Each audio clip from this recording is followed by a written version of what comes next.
আসসালামু আলাইকুম গাইস, আজকে আমি একটি ভূতের ঘটনা নিয়ে চলে এসেছি। তো বেশি কথা না বেরিয়ে চলো ভিডিও শুরু করা যাক।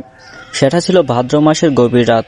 কমলাপুর বিল গ্রামের সবচেয়ে বড় জলাশয়, বিশাল কালো আর রহস্যে মোড়া। বিলের খেতে যেমন মাছের জন্য, তেমনি তার ভেতরের ভয়ঙ্কর কাহিনীগুলোর জন্য। আজ রাতে দুই ভাই সুমন এবং শিমুল মাছ ধরতে এসেছি। সুমনের চোখে লোভ, কারণ গত কয়েকদিনের খরচে পকেট ফাঁকা। শিমুল একটু ভীতু, কিন্তু বড় ভাইয়ের কথা মতো সেও লণ্ঠন হাতে বিলের ধারে প্রস্তুত। তাদের হাতে লম্বা দুটি টেটা, আর কাঁধে মাছ রাখার জন্য দুটি বড় চটের বস্তা। আজকে যদি এক টানে অন্তত মন খানেক মাছ না ওঠে, তবে কাল হাটে মুখ দেখাতে পারবো না, সুমন ফিসফিস করে বলল। শিমুল চারদিকে তাকে কাপা গলায় জবাব দিল, দাদা কেমন যেন পচা মাংসের মতো লাগছে। সুমন ধমকে উঠল, মন দিয়ে মাছ ধর, ওসব গাঁজাখুরি গল্প ভুলে যা। টেটা মারা শুরু হলো। পূর্ণিমার আলোয় বিলের জল রূপার মতো চিকচিক করছে। মিনিট 15 যেতে যেতেই তাদের ভাগ্য খুলতে শুরু করলো। বিলের জলে যেন মাছের মেলা বসেছে। বড় আকারের রুই, কাতলা, শোল এবং শিং মাছ। শিমুল, আজকে রাতে আমরা মালামাল হয়ে যাব রে। সুমনের চোখে আনন্দ ঝলকে উঠল। তারা দুজন মিলে প্রায় এক বস্তা মাছ ভরে ফেললো। কিন্তু যত মাছ ধরছে, শিমুলের অস্বস্তি তত বাড়ছে। আর বিলের জল থেকে একটি মিষ্টি কিন্তু অস্বাভাবিক গন্ধ ভেসে আসছে। টেটা দিয়ে একটি বড় মৃগেল মাছ তোলার পর শিমুল হঠাৎ থমকে গেল। সে দেখল মাছটির পেট থেকে বেরিয়ে আসা রক্ত বিলের জলে মিশে যেতেই জলের তলা থেকে একটি লম্বা সাদা চুল ভেসে উঠল এবং দ্রুত আবার ডুবে গেল। দাদা মাছ আর না, চল, অনেক হয়েছে। শিমুল ভয়ে সুমনের হাত ধরল। সুমন তার কথা উড়িয়ে দিয়ে বলল, আর একটু। বিলের মাঝখানে একটা বিশাল চিতল ভাসছে দেখলাম, ওটা ধরে ফিরবো।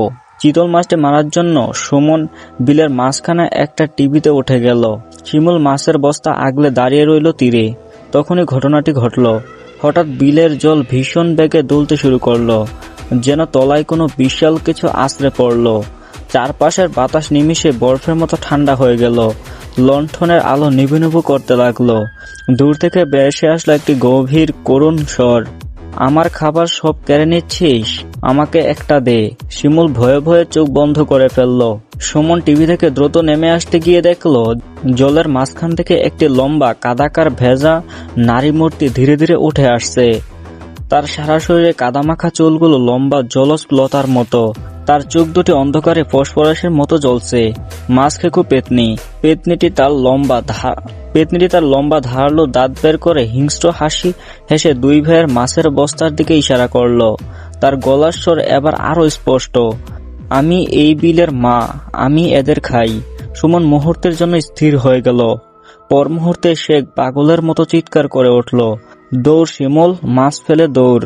সুমন ও শিমুল টেটা ফেলে প্রাণের মায়ায় মাছের বস্তা ফেলে রেখেই গ্রামের দিকে দৌড়াতে শুরু করলো।